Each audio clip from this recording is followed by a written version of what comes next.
and Well, then... not advanced public comments, but public comments during the discussion. Oh, I see. If you So have Don, are you time- addressing something that's on the agenda? Just how it applies to existing, what's changing, what's already in place, and which projects is applicable to and this sort of thing. Ones So that are- you're providing information on that, or you're asking? He's asking a I'm question for information. For clarity. example, does it apply to phase 2 of the pub? Can we have maybe questions After. after council has asked its questions? Yeah. Depending on the Sure. time, Specific because topic, we yeah. have people coming for 2:15 and got to. Yeah, but the procedure bylaw does allow for input from the public Yeah. during a committee of the whole Yeah. agenda. Sure. I was just trying to figure out where it could go, yeah. Yeah, thank you. We will include you hopefully at a relatively appropriate time.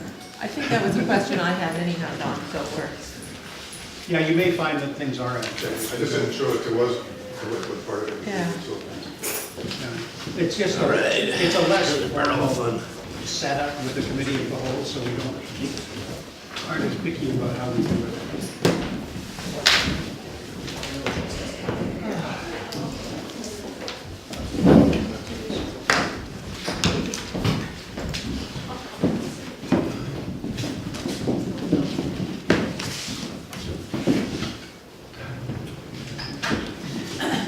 So, urban systems, right? Yes. Mr. Mayor, the urban systems folks are here, can I get them to come and sit and present to us up here? That's what you're going to do. Yeah. Okay, great, come on and sit up here. are you not starting us off, Judy? Got a few more folk to come here. Kathy's excused herself. Yeah, no, I think we're here letting you roll.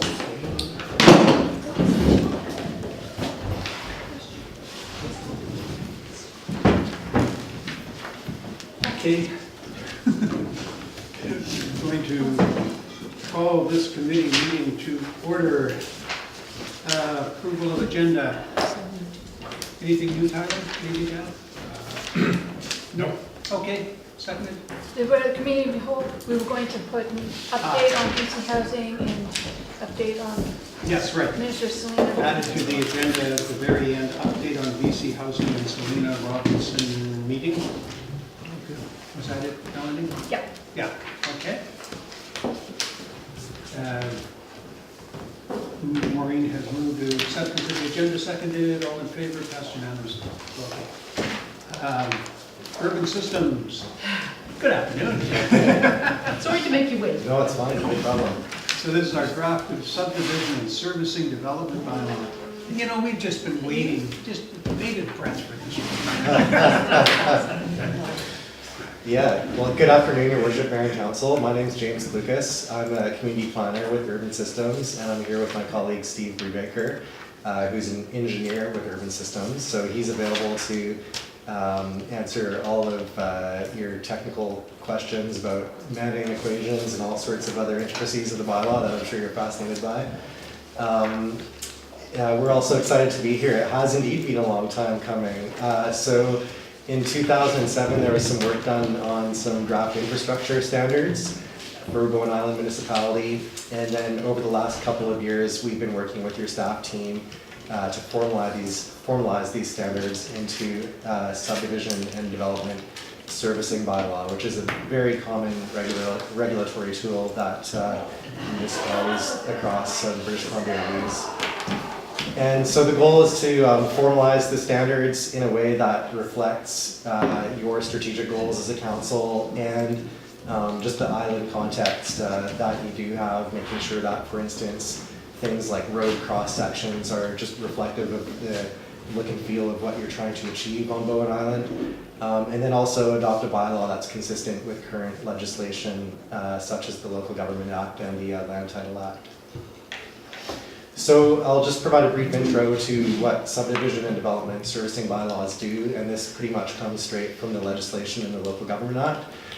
First off, they regulate and prescribe minimum standards for the dimensions, locations, alignments, and gradients of roads through subdivision. A key factor here is that the standards just apply to public roads and not roads within like a strata development per se. They can require that roads, sidewalks, boulevards, street lighting, wiring, and other services be located in accordance with standards that are set out in the bylaw. One of the ways the standards are set out are just like road cross sections, for instance, that you see through the bylaw with more technical detail behind them. And then, of course, subdivision bylaws also deal with underground utilities, things like water, sewer, and drainage infrastructure, and sets out the requirements for those infrastructure components that are required at time of development. A key factor is that subdivision development servicing bylaws can apply different standards under different circumstances in different places, whether you're using just different geographic areas or land uses or land use zones or classifications of roads. So in this example, this is just happens to be one table that is in the draft bylaw. You can see how we have standards that are customized for each of the different road types that you have on Bowen Island. So you'll see things like travel lane widths and minimum radiuses and so on. They're all customized based on the different standards of roads that you have here on Bowen Island, ranging from trunk roadways to service roadways and byways. An important aspect of the bylaw is just setting out the responsibilities for the approving officer. Those are actually laid out in the Land Title Act with additional powers conveyed through the Local Government Act.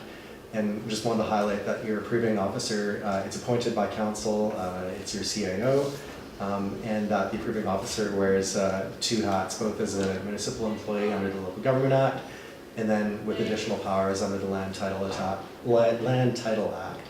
And there's some interesting pieces of legislation in the Land Title Act just setting out the authorities of the approving officer. I just put some interesting examples on there, such as the approving officer may refuse to approve a subdivision plan. For just as examples, if the subdivision would injuriously affect the established amenities of adjoining or adjacent properties, or if it were to occur on land subject to flooding, erosion, landslip, or so on. Or if the cost to government of providing utilities or works or services would be excessive. And those are just a few representative examples of what the Act says. Who are the key players in the subdivision process?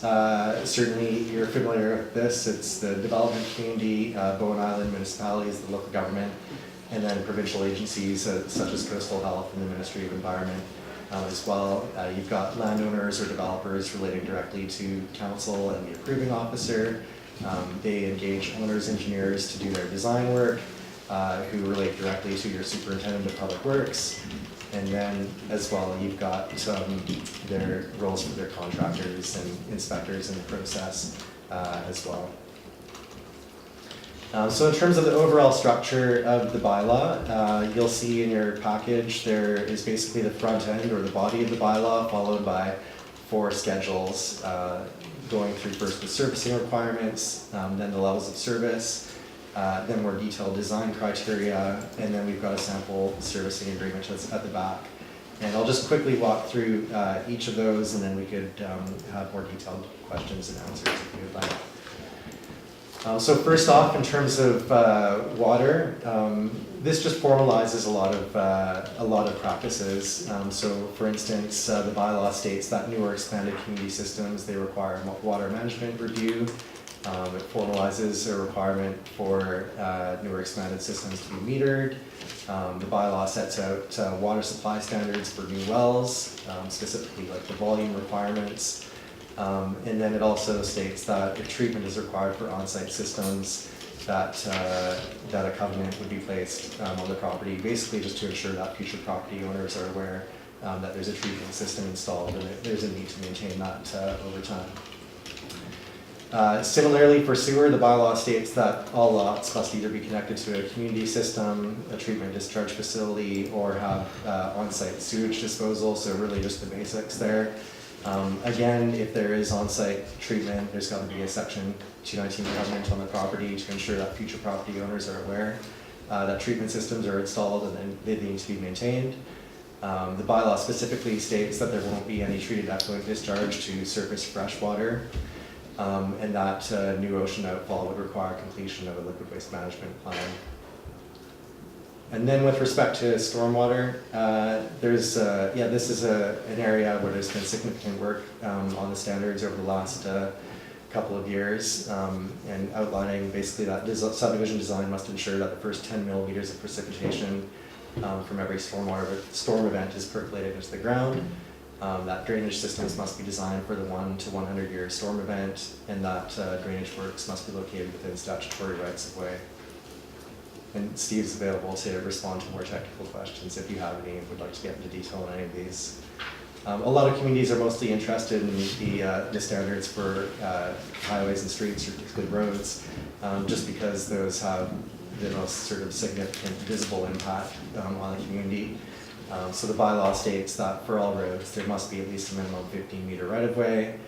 We talk about a minimum cul-de-sac diameter for cul-de-sacs, and then also a number of other provisions, such as street may be located or constructed so as to connect to any other island that's adjacent. Just an interesting one that I put out there. So it's sort of a no-brainer there.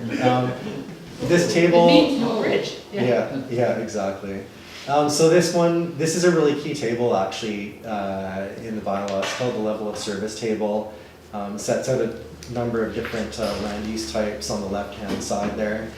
And then we've got lot size standards. And so with the round dots, basically what you're seeing is that for certain land use types and certain lot sizes, for example, the bylaw states when exactly you're absolutely required to have, like, for instance, a community sewer system, and where it may be required based on further review by coastal health. So the X's sort of are like it may be required, and then the dots are like it absolutely required. So that's available in your council package if you'd like to review that in more detail. So basically the 2,000 square meter minimum site size requirements, that would just be like a half-acre lot, and the 4,000 square meter requirement, that would be a 1 acre lot, just to translate that into imperial for you. The bylaw also formalizes submission requirements. So this is something that's just been informal up to this point in time, but it outlines the requirements for developers and engineers at time of design, time of construction, and then record submission as well when they're providing as-built drawings to use a municipality. So just provides some standard sets of information that are required at each of those stages. And then won't go into a lot of detail on the design criteria, specifications, and supplementary detailed drawings, maybe with the exception of roads. But this just provides a list of some of the types of topics that are covered here, such as minimum and maximum operating pressures for water and sewer, and lots of things that your public works staff would be really interested in. And so again, Steve is here to respond to any specific questions you might have on these more specific infrastructure design standards. But you will be probably interested in a lot of the highway and street standards. So this section here provides the right-of-way widths for your different roadway types, and then outlines which of your roads are currently classified as trunk roads and main roads and so on. And I just wanted to touch on your cross sections briefly.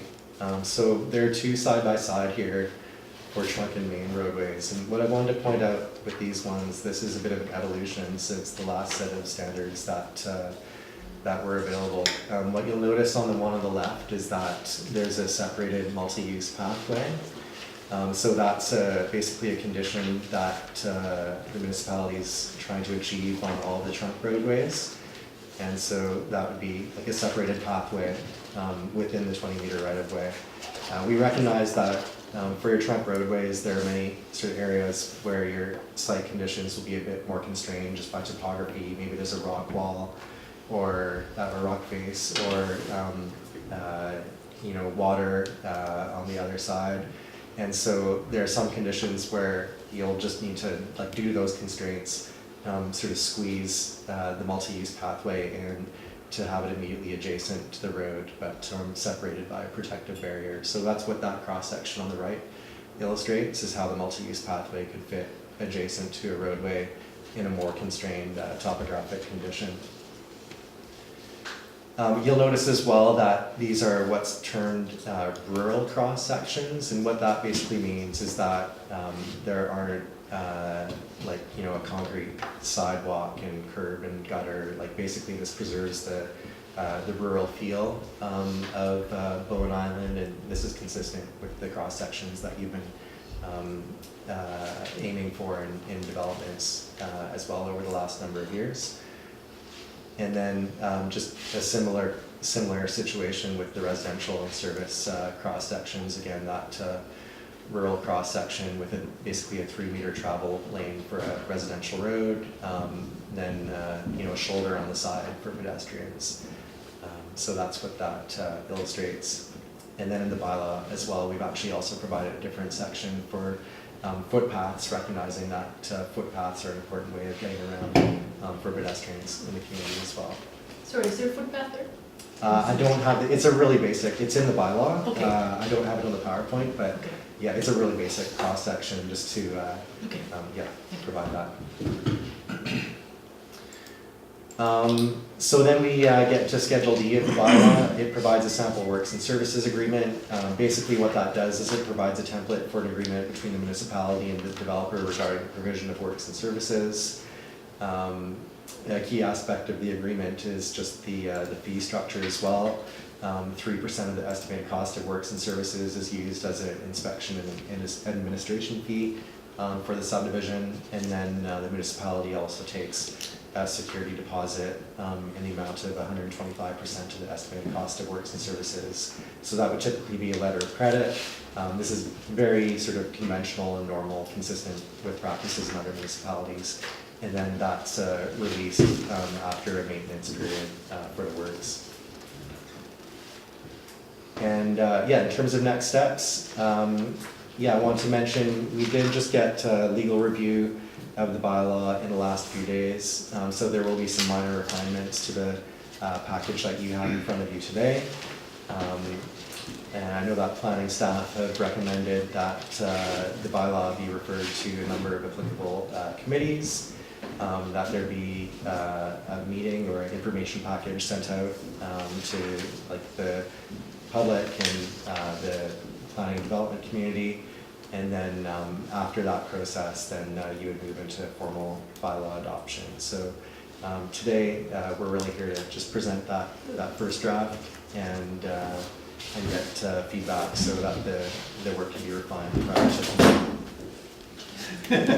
Nice work. I think that's a first for me during a council presentation. I don't know. Was that spider? Yeah. Was that a spider? Yeah. It was perfect timing because I'm going to hand it over to Gary. So yeah. Hand it over to the spider. Yeah. So let that be a lesson. Yes, you can. I'll start with Maureen and then I'll go to Allison. Come on up.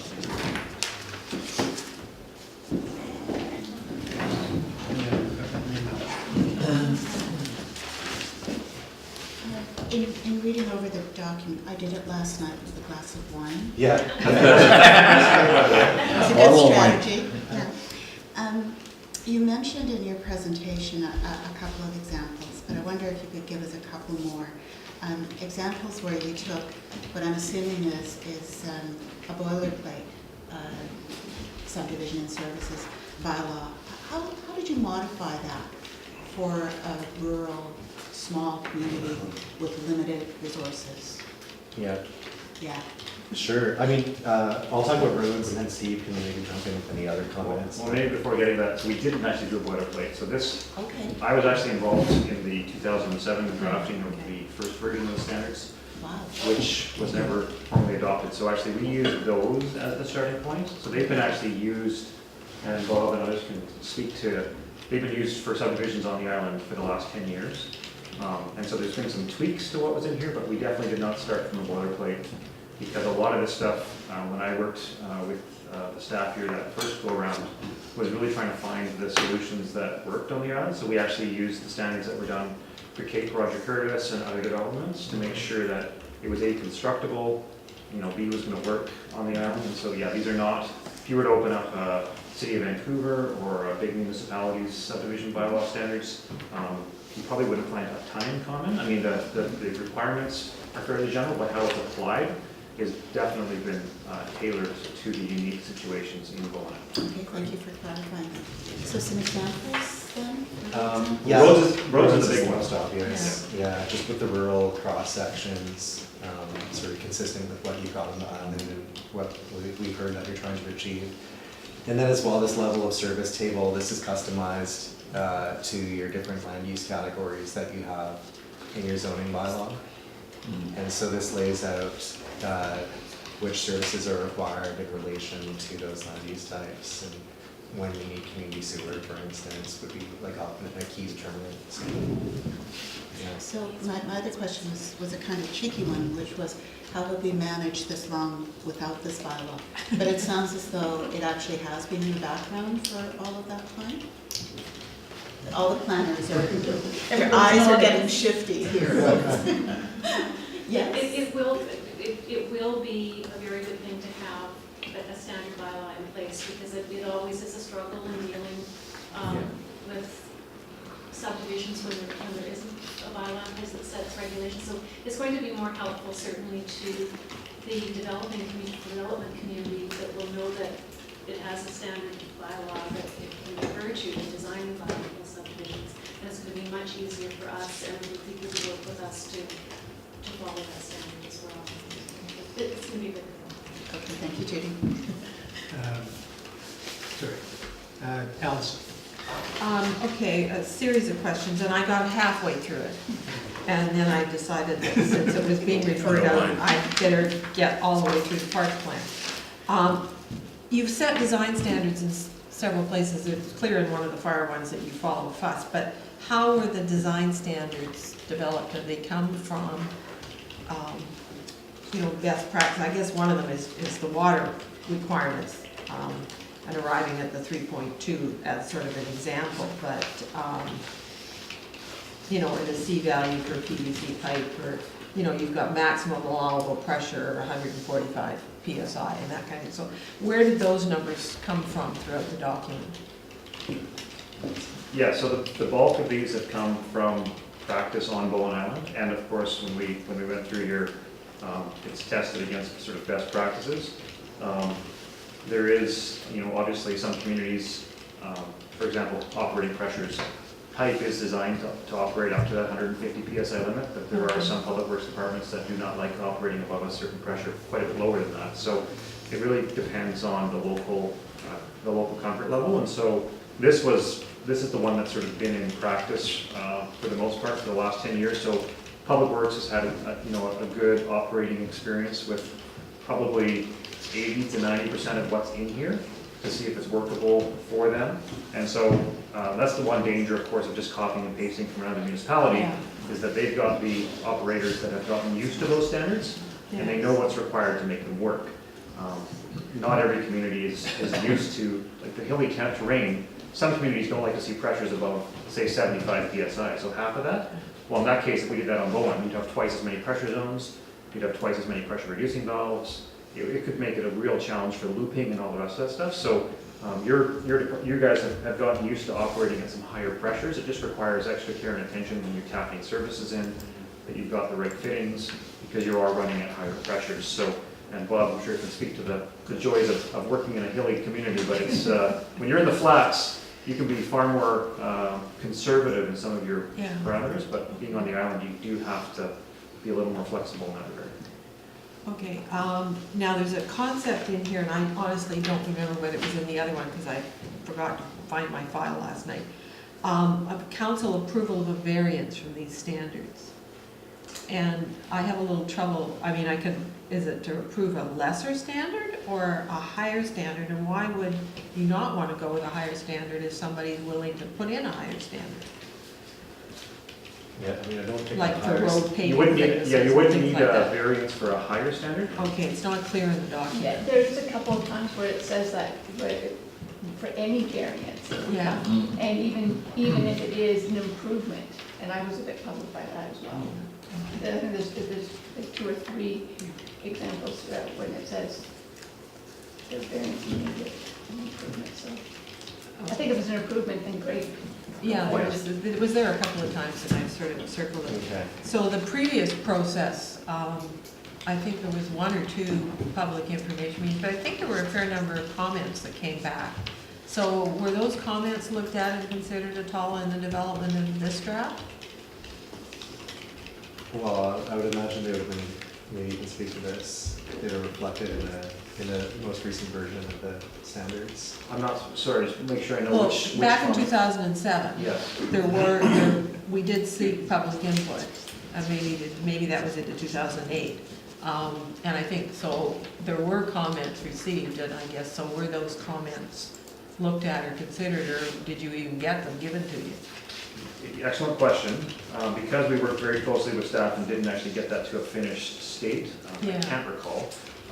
But we did work from the latest version of this. I know that staff have been updating this it's not like it's been totally static over the last 10 years. So because we don't have staff other than Bob, who might be able to speak to whether or not, I just can't recall what that version was pre and post public consultation, but this is the most recent version that was Okay, being used, so- so I would Yeah, hope so. so I guess, yeah, so did the comments get picked up? Okay, and I think clearly, not just send it out, but I think we actually should have a meeting, an information session that was held here. If informally, if for no other reason, then you guys are available to answer questions that people would have. You know, so maybe an open house more than so that people can come. And then I guess, just picking up on Dawn's question, what happens? Somebody who's got a subdivision in process, are they under the old rules or the new rules? Or if they've got an approved PLR, then that's it, right? They don't have to change now that we've adopted a bylaw in the, partway through the process.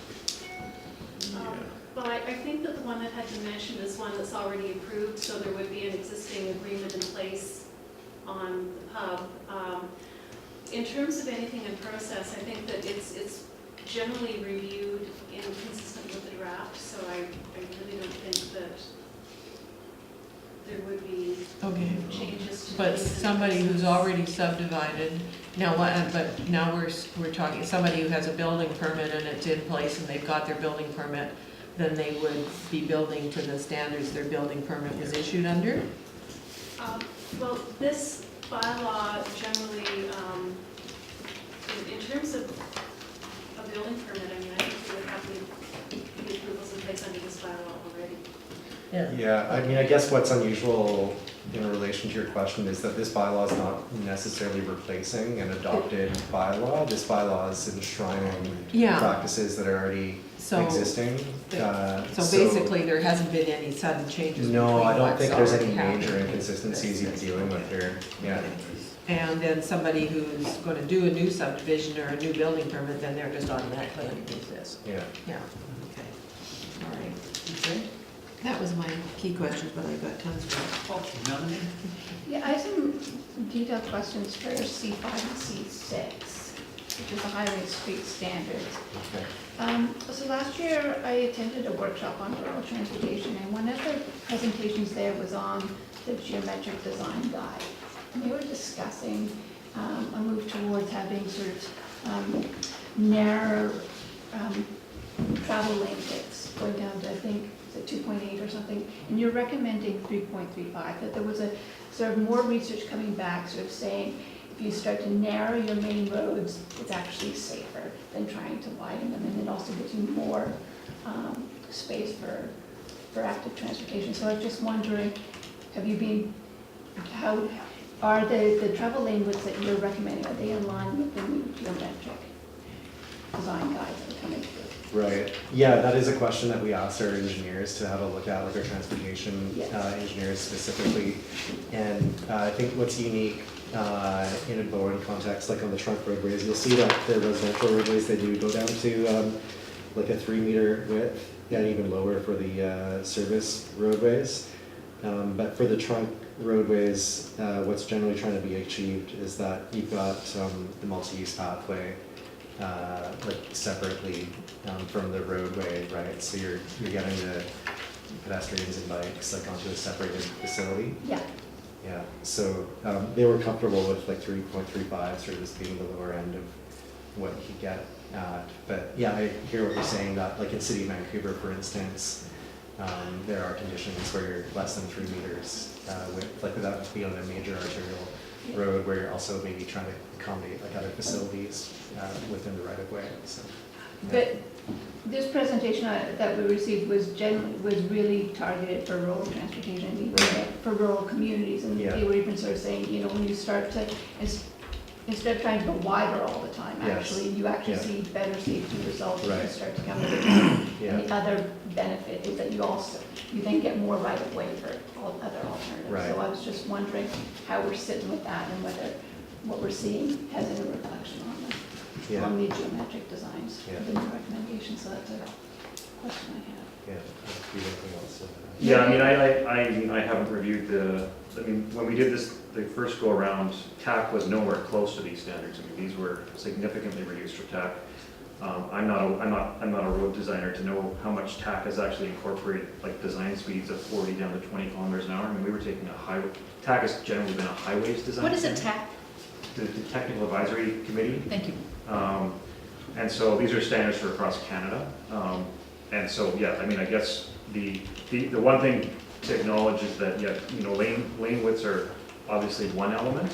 The one challenge on Bowen is with only having a 1.5 meter wide shoulder, and the fact that your driveways and your roads are so dispersed, you also have to be able to handle vehicles that need to pull over, and reduce sight lines and all the rest of that stuff. So I want to be careful not just taking one element, because if you're in a flat area with lots of driveways, lots of roads, then you know there may be other safety reasons that you could perhaps reduce. Can I put a suggestion out, is that this is being referred out to the transportation committee, maybe your special highway special could come to that committee, maybe we could have a bit more involved discussion about that at that point, maybe that might be more suitable than you like.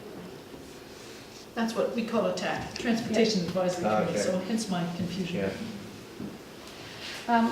My second question is in regards to our pedestrian network, and I just wanted to have a look. There's a table in here on page 54, table C15, the roadway design. Oh, sorry. 54? No, I'm looking at the wrong one, sorry. Page 53, C14. And so I'm totally happy, delighted actually. Hold on, that the trunk roadway will have is embedded, the multi-use path is embedded in the trunk roadway classification. But I just wanted to get some clarification on the main roadway classification. We have a draft integrated transportation master plan on the go, and in there is a pedestrian network. And on part of those roads, which deals with Scarborough Road, Miller Road, Scarborough Road, and Mount Gardner Road, there'll be a pedestrian network along those. So how do we capture that along those roads, a portion of those roads, we want a pathway? Because it's especially important for Miller Road and Scarborough Road, because they'll be connecting, we're hopefully trying to connect the Miller's Landing and Scarborough neighborhood. Beta Ray don't have any pedestrian access into the code. So I know it's under the service, that maybe you're just looking up there. Yeah. But I just want, is that a strong enough connection? And I know you referred to the transportation plan as well. But is Yeah, that that should strong be enough to consistent me? with, yeah, I mean, staff can certainly look at requiring those on those specific roads. Okay, So that would be, like the cross-section works that we provided here. Yeah, so these cross-sections could be applied to the main roadways. but I don't think it has to So- go as far as a multi-use path, because I don't know if we've got the space, but at least ensuring that we get a pedestrian network or a pathway along that Yeah. road. I think what you refer to as walkways.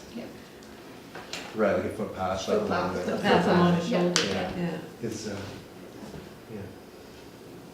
So it's basically taking what's in the transportation plan, which is the network, the pedestrian network, Yeah, and ensuring on those portions of the road that when it comes to subdivision, that would be a requirement, that those footpaths. That there's the space gradually collects until you can link them all. Yeah. Sorry, I should have clarified.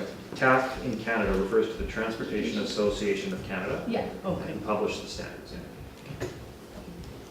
and so, yeah, When you're ready. so I just wanted to flag that, Yeah. that I just, how do we connect that? Sure, and on the level of service table, just going backwards Yeah, I- this way, you'll see footpaths on the right-hand side, so that was just added as a discretionary item that staff can review on an application by application basis to see if footpaths are required. Yeah, Yeah, but I'd like to maybe strengthen, right, the link, I see what you're saying. It needs to be in the box too then. Because you got not applicable for paths, I mean, you've got multi-use paths. Yes, In C15, but you need to add footpath or, you know, something that you Right. consider shoulder. Walkway. yeah, Yeah, or on like certain, on specific roads. yeah, but Yeah. put it in there so it's flagged, otherwise they're not even gonna think, Yeah. think about it. Yeah, exactly. Yeah, thanks for that.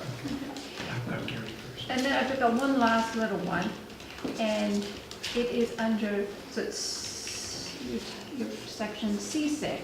And I have to say, what I am delighted about the standards in here, it's really, we're really starting to see, you know, we're really starting to encourage, you know, alternative transportation, which really, we haven't really sort of seen in the past. And you've got a section that says conclusions. And I'm just wondering underneath there, this is probably not the tightest of wording, but I think what we're trying to get at is that we're really encouraging subdivisions to really start looking at alternative transportation. So, like under conclusion, I'd like another statement sort of saying subdivisions have been designed to encourage alternative transportation modes. Like that's really what we're trying to encourage, not just, you know, single, you know, dependence on Right. private cars. So we could get something in that in the conclusions that sort of says something along those lines. But I could come back maybe at the transportation committee with something a little bit better. Thank you.